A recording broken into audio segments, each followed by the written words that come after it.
ओम शांति। आज 20 सितंबर 2024 के साकार मधुर महावाक्य हैं।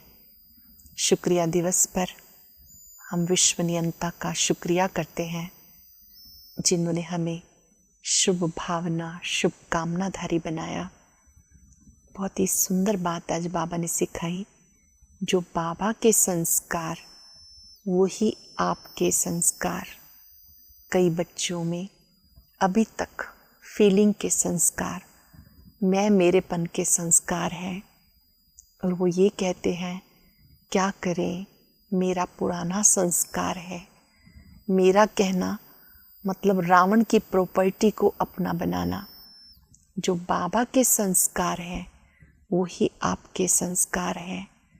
ऐसे बच्चे समझते हैं कि जो बाबा के गुण हैं, जैसे बाबा विश्व कल्याणकारी है, ऐसे हम बच्चे भी मास्टर विश्व कल्याणकारी हैं। ऐसी अपने प्रति शुभ भावना शुभ कामना रखनी है, तभी विश्व की आत्माओं के लिए भी मंगल कामनाएं कर सकेंगे।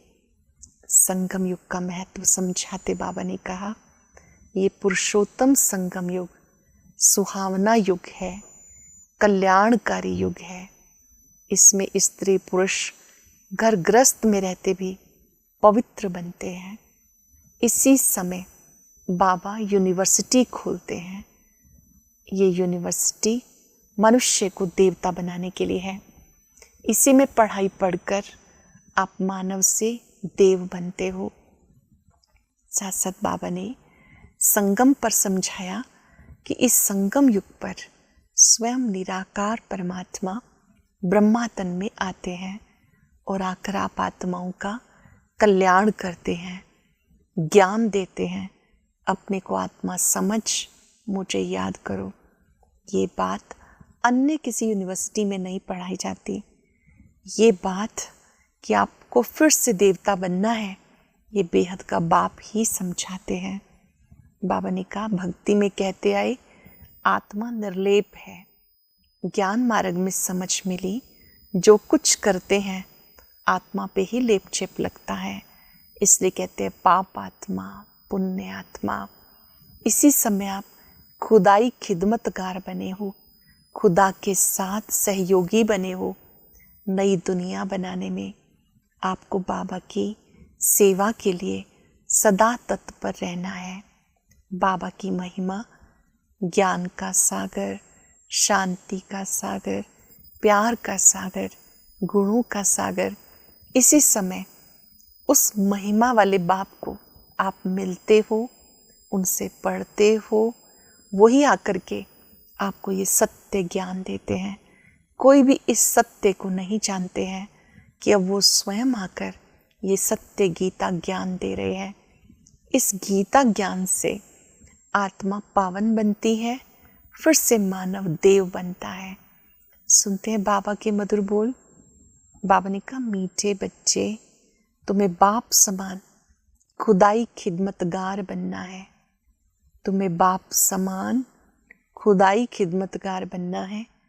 संगम पर बाप आते हैं तुम बच्चों की खिदमत करने, सेवा करने। क्वेश्चन है, ये पुरुषोत्तम संगम युग सबसे सुहावना और कल्याणकारी है। कैसे? ये पुरुषोत्तम संगम युग सबसे सुहावना और कल्याणकारी है। कैसे? इसी समय तुम बच्चे स्त्री पुरुष दोनों ही उत्तम बनते हो। ये संगम युग है, कलयुग अंत सतयुग आदि के बीच का समय। इसी समय बाप तुम बच्चों के लिए ईश्वरीय यूनिवर्सिटी खोलते हैं, जहाँ तुम मनुष्य से देवता बन जाते हो। ऐसी यूनिवर्सिटी सारे कल्प में कभी नहीं होती। इसी समय सबकी सदगति होती है। ऐसी यूनिवर्सिटी सारे कल्प में नहीं होती, इसी समय सबकी सदगति होती है। ओम शांति। रूहानी बाप रूहानी बच्चों को समझाते। यहाँ बैठे बैठे एक तो तुम बाबा को याद करते हो क्योंकि वो पतित पावन है। उसे याद करने से पावन सतो प्रधान बनने की तुम्हारी एम है। ऐसे नहीं कि सतो तक एम है, सतो प्रधान बनना है। इसलिए बाबा को जरूर याद करना है। फिर स्वीट होम को याद करना है, क्योंकि वहाँ जाना है। फिर माल मिल्कियत भी चाहिए, इसलिए अपने स्वर्ग धाम को भी याद करना है, क्योंकि ये प्राप्ति होती है। बच्चे जानते हम बाबा के बच्चे बने हैं, बरोबर बाबा से शिक्षा लेकर तुम स्वर्ग में जाएंगे, नंबरवार पुरुषार्थ अनुसार। बाकी जो भी जीव की आत्माएं हैं वो शांति धाम में चली जाएंगी। घर तो जरूर जाना है। बच्चों को ये भी मालूम हुआ अब है रावण राज्य, इसकी भेंट में सतयुग को नाम दिया जाता राम राज्य। 2 कला कम हो जाती, उनको सूर्यवंशी, उनको चंद्रवंशी कहा जाता। जैसे क्रिश्चियन की डायनेस्टी एक ही चलती, वैसे ये भी एक ही डायनेस्टी है, परंतु उसमें सूर्यवंशी चंद्रवंशी हैं। ये बातें कोई भी शास्त्रों में नहीं। बाबा समझाते जिसको ज्ञान अथवा नॉलेज कहते हैं, स्वर्ग स्थापन हो गया, फिर नॉलेज की दरकार नहीं। ये नॉलेज बच्चों को संगम पर ही सिखाई जाती है। ये नॉलेज पुरुषोत्तम संगम पर ही सिखाई जाती। तुम्हारे सेंटर्स पर व म्यूजियम में बहुत बड़े बड़े अक्षरों में लिखा हो, बहनों भाइयों, ये पुरुषोत्तम संगम युग है जो एक ही बार आता है, एक कल्प में एक बार आता है। पुरुषोत्तम संगम युग का अर्थ भी नहीं समझते तो ये लिखना है, कलयुग अंत, सतयुग आदि का संगम। तो संगम युग सबसे सुहावना कल्याणकारी हो जाता। बाबा भी कहते मैं पुरुषोत्तम संगम पे आता हूँ, तो संगम युग का अर्थ भी समझाया। वैशाल्य का अंत, शिवालय का आदि, इसको कहते हैं पुरुषोत्तम संगम युग। यहाँ सब हैं विकारी, वहाँ होते हैं निर्विकारी। कलयुगी दुनिया में सब विकारी, सतयुगी दुनिया में निर्विकारी। तो जरूर उत्तम तो निर्विकारी को कहेंगे। पुरुष और स्त्री दोनों उत्तम बनते, इसलिए नाम है पुरुषोत्तम। इन बातों का बाप और तुम बच्चों के सिवाय किसी को पता नहीं कि संगम युग है। किसके कल्याण में नहीं आता, किसी के भी ख्याल में नहीं आता ये पुरुषोत्तम संगम युग कब होता है। किसी को भी नहीं पता ये संगम युग कब होता है। अब बाबा आए हैं, वह मनुष्य सृष्टि का बीज रूप, उनकी इतनी महिमा है। वो ज्ञान सागर, आनंद का सागर है, पतित पावन है, ज्ञान से सदगति करते। ऐसे तुम कभी नहीं कहेंगे कि भक्ति से सदगति, ज्ञान से सदगति। और सदगति में है ही सतयुग में। जरूर कलयुग का अंत, सतयुग आदि के संगम पर आएंगे। कितना क्लियर बाबा समझाते। नए भी आते हैं, हूबहू जैसे कल्प कल्प आए आते रहते हैं। जैसे नए बच्चे 5000 वर्ष पहले आए थे, अब भी आते रहते हैं। राजधानी ऐसे ही स्थापन होनी है। तुम बच्चों को मालूम है, हम खुदाई खिदमतगार सच्चे सच्चे ठहरे। एक को थोड़ा ही पढ़ाएंगे, एक पढ़ते हैं, फिर इन द्वारा तुम पढ़कर औरों को पढ़ाते हो। इसलिए यहाँ ये बड़ी यूनिवर्सिटी खोलनी पड़ती। सारी दुनिया में और कोई यूनिवर्सिटी है नहीं, ना कोई दुनिया में जानता कि ईश्वरीय यूनिवर्सिटी भी होती है। अब तुम बच्चे जानते हो, गीता का भगवान शिव आकर ये यूनिवर्सिटी खोलते हैं। गीता ज्ञानदाता आते हैं, वो स्वयं यूनिवर्सिटी खोलते हैं। नई दुनिया का मालिक देवी देवता बनाते। इस समय आत्मा जो तमो प्रधान बन गई, उसको ही सतो प्रधान बनना है। इस समय सब तमो प्रधान है। भले कई कुमार भी पवित्र रहते हैं, कुमारियां भी पवित्र रहती हैं, सन्यासी भी पवित्र रहते, परंतु आजकल वो पवित्रता नहीं है। पहले पहले जब आत्माएं आती तो वो पवित्र रहती हैं, फिर अपवित्र बन जाती, क्योंकि तुम जानते हो सतो प्रधान, सतो रजो तमो से सबको पास होना है। अंत में सब तमो प्रधान बन जाते। अब बाबा सम्मुख समझाते, ये झाड़ तमो प्रधान जड़ जड़ीभूत अवस्था को पाया हुआ है, पुराना हो गया है, तो जरूर इसका विनाश होना चाहिए। यह है वैरायटी धर्मों का झाड़, इसलिए कहते हैं विराट लीला। कितना बड़ा बेहद का झाड़ है। अब बाबा कल्प वृक्ष की बात कर रहे हैं कि कितना बड़ा ये झाड़ है। वो तो जड़ झाड़ होते हैं, जो बीज डालो वो झाड़ निकलता। ये फिर वैरायटी धर्मों का वैरायटी चित्र है। सब मनुष्य, परंतु उसमें वैरायटी बहुत है, इसलिए विराट लीला कहते हैं। सब धर्म कैसे नंबरवार आते ये भी तुम जानते हो। सबको जाना है फिर आना है, ये ड्रामा बना हुआ है है भी कुदरती ड्रामा। कुदरत ये जो इतनी छोटी सी आत्मा अथवा परम आत्मा में कितना पार्ट है, आत्मा कितनी सूक्ष्म है और उसमें 84 जन्मों का अविनाशी पार्ट है। परम पिता भी कितना सूक्ष्म है, लेकिन वो सागर है प्यार का, सुख का। परम पिता परमात्मा, उन्हें परमात्मा कहते हैं, तुम उनको बाबा कहते हो, क्योंकि सब आत्माओं का वो सुप्रीम बाप है। बच्चे जानते आत्मा सारा पार्ट बचाती, मनुष्य ये नहीं जानते, कह देते आत्मा निर्लेप है। वास्तव में अक्षर रॉन्ग है, ये भी बड़े बड़े अक्षरों में लिख देना चाहिए। आत्मा निर्लेप नहीं। आत्मा जैसे जैसे अच्छे बुरे कर्म करती ऐसा ही वो फल पाती है। बुरे संस्कारों से पतित बन जाती, तब देवताओं के आगे जाकर उनकी महिमा गाते हैं। अब तुम्हें 84 जन्मों का पता पड़ गया, कोई भी मनुष्य नहीं जानता। तुम उनको 84 जन्म सिद्ध करके बताते हो। कहते क्या शास्त्र सब झूठे हैं? क्योंकि सुना है मनुष्य 84 लाख योनियां लेते। अब बाबा समझाते वास्तव में सर्वशास्त्र शिरोमणि श्रीमद् भगवत गीता है। बाबा हमें राजयोग सिखाते, जो 5 वर्ष पहले सिखाया था वही अब सिखा रहे हैं। जानते हो हम पवित्र थे, पवित्र ग्रस्त धर्म था। अब इनको धर्म नहीं कहेंगे, अधर्मी बन गए, विकारी बन गए। इस खेल को तुम बच्चे समझ गए हो। ये बेहद का ड्रामा है, 5 वर्ष के बाद रिपीट होता रहता है। लाखों वर्ष की बात तो कोई समझा भी ना सके, समझ भी ना सके। ये तो जैसे कल की ही बात है। तुम शिवालय में थे, आज वैशाल्य में हो, कल शिवालय में होंगे। सतयुग को कहा जाता शिवालय, त्रेता को सैमी कहा जाता। इतने वर्ष वहाँ होंगे, पुनर्जन्म में आना ही है। इसे कहते रावण राज्य। तुम आधा कल पतित बने, अब बाबा कहते ग्रस्त व्यवहार में रहते कमल फूल समान पवित्र बनो। घर गृहस्थ में रहो, जिम्मेवारियां निभाओ, परिवार की पालना करो, वहाँ रहते कमल फूल समान पवित्र बनो।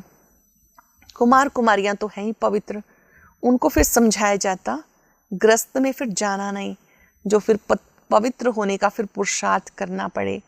भगवान वाच पावन बनो, तो बेहद बाप का मानना चाहिए ना। तुम ग्रस्त व्यवहार में रहते कमल फूल समान रह सकते हो, फिर बच्चों को पतित बनने की आदत क्यों डालते हो? जबकि बाप 21 जन्म के लिए पतित होने से बचाते हैं, तो इसमें लोक लाज, कुल की मर्यादा छोड़नी पड़े। यह है बेहद की बात। बैचलर्स तो सब धर्मों में बहुत रहते हैं, कुमार तो बहुत धर्मों में रहते, परंतु सेफ्टी से रहना जरा मुश्किल होता। फिर भी रावण राज्य में रहते हैं ना। वलायत में भी ऐसे बहुत मनुष्य शादी नहीं करते, फिर पिछाड़ी में कर लेते हैं कंपेनियनशिप के लिए। क्रिमिनल आई से नहीं करते, ऐसे भी दुनिया में बहुत होते हैं, पूरी संभाल करते हैं। फिर जब मरते हैं तो कुछ उनको दे कर जाते, कुछ धर्माऊ लगा देते, ट्रस्ट बना कर जाते। विलायत में बड़े बड़े ट्रस्ट होते हैं जो फिर यहाँ भी मदद करते। यहाँ ऐसा ट्रस्ट नहीं होगा जो विलायत को मदद करे। यहाँ तो गरीब लोग हैं, क्या मदद करेंगे? वहाँ तो उनके पास पैसे बहुत हैं। भारत तो गरीब है ना। भारतवासियों की क्या हालत है? भारत कितना सिरताज था, कल की तो बात है। खुद भी कहते हैं 3000 वर्ष पहले पैराडाइज था। बाबा ही बनाते हैं, स्वर्ग भी बाबा बनाते हैं। जानते हो बाबा कैसे ऊपर से नीचे आते हैं पतितों को पावन बनाने के लिए? वो है ही ज्ञान का सागर, पतित पावन, सबका सदगति दाता, अर्थात सबको पावन बनाने वाला। तुम बच्चे जानते हो मेरी महिमा में सब गाते हैं। मैं यहाँ पतित दुनिया में आता हूँ तुम्हें पावन बनाने के लिए। तुम पावन बन जाते हो तो पहले पहले पावन दुनिया में आते हो, बहुत सुख उठाते हो, फिर रावण राज्य में गिरते हो।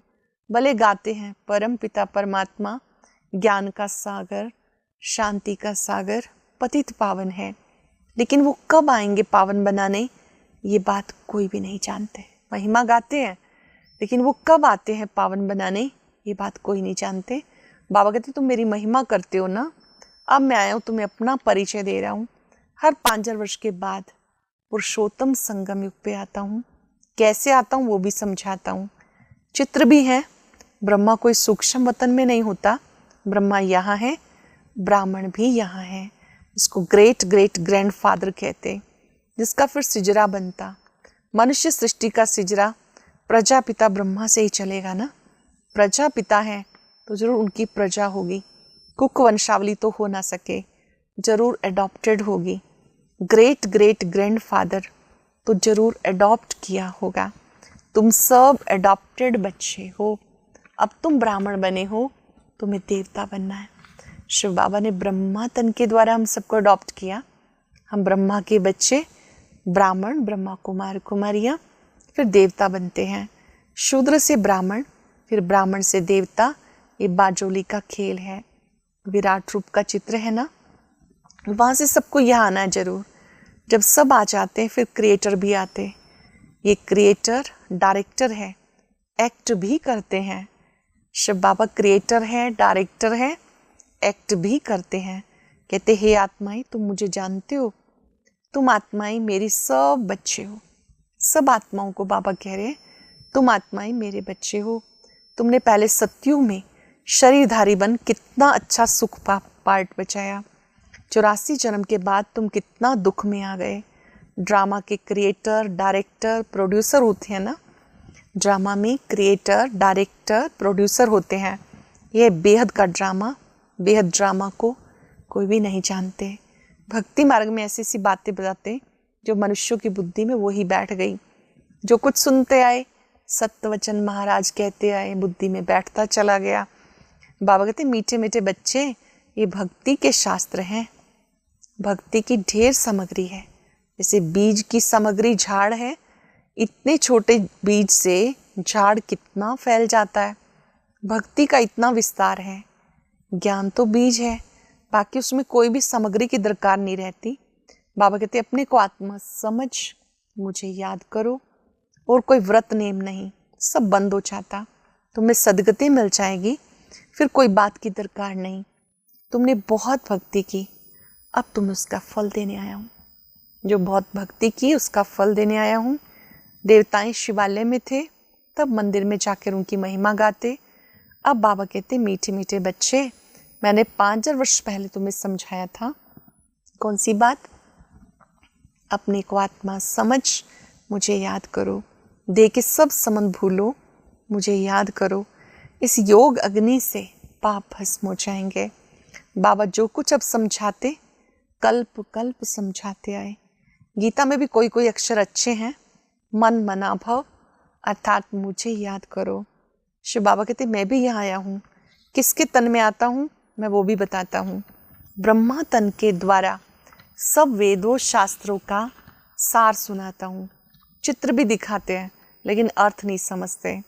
अब तुम समझते हो शिव बाबा कैसे ब्रह्मा तन के द्वारा सभी शास्त्रों का सार सुनाते हैं। 84 जन्मों के ड्रामा का राज तुम्हें समझाते। इनके ही बहुत जन्मों के अंत में आते हैं। यहाँ फिर पहले नंबर का प्रिंस बनते, फिर 84 जन्मों में आते, ब्रह्मा के तन में आते। यही आत्मा सतयुगी दुनिया में श्री कृष्ण होती हैं प्रिंस।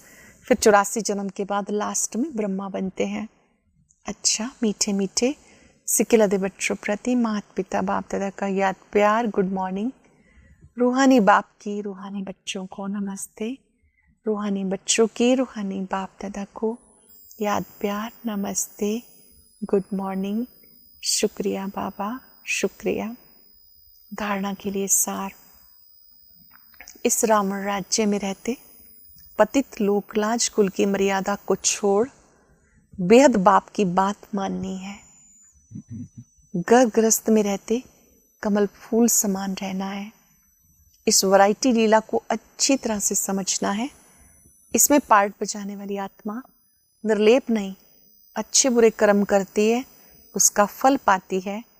ये राज समझ के श्रेष्ठ कर्म करने हैं। ये समझना है कि जो कुछ भी करते हैं उसका लेप छेप लगता है। अब कोई पाप कर्म नहीं करने, इस राज को समझकर श्रेष्ठ कर्म करने हैं। वेरी स्पेशल वरदान।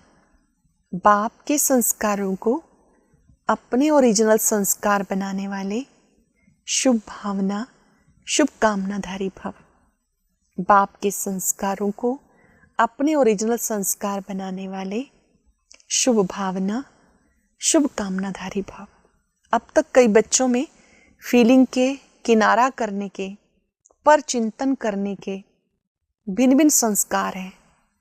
कईयों में फीलिंग का, कईयों में किनारा करने का, कईयों में पर चिंतन का, जिन्हें कह देते हैं क्या करें, मेरे ये संस्कार है। ये मेरा शब्द ही पुरुषार्थ में ढीला करता है। ये रावण की चीज़ है, मेरी नहीं। लेकिन जो बाबा के संस्कार, वही ब्राह्मणों के ओरिजिनल संस्कार हैं।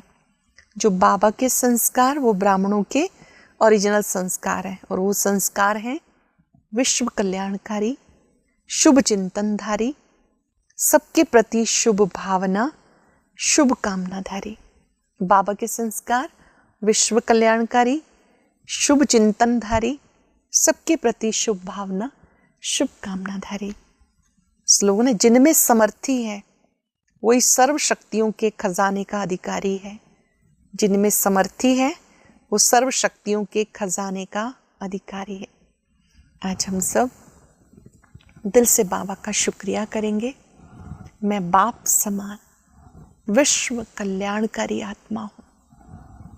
सबके प्रति कल्याण का भाव, जो बाबा के संस्कार वही मेरे ओरिजिनल संस्कार।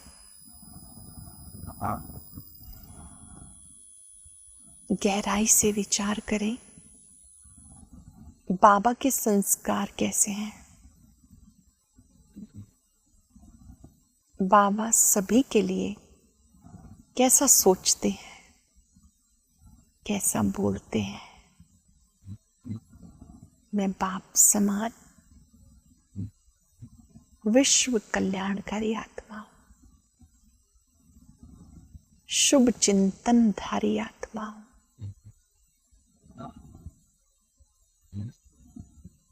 मैंने अपने पुराने संस्कारों को पहचान लिया है। ये रावण की प्रॉपर्टी है। इनमें जरा भी मेरापन नहीं लाना। मैं बाप समान कल्याणकारी आत्मा हूं, शुभ चिंतनधारी आत्मा हूं।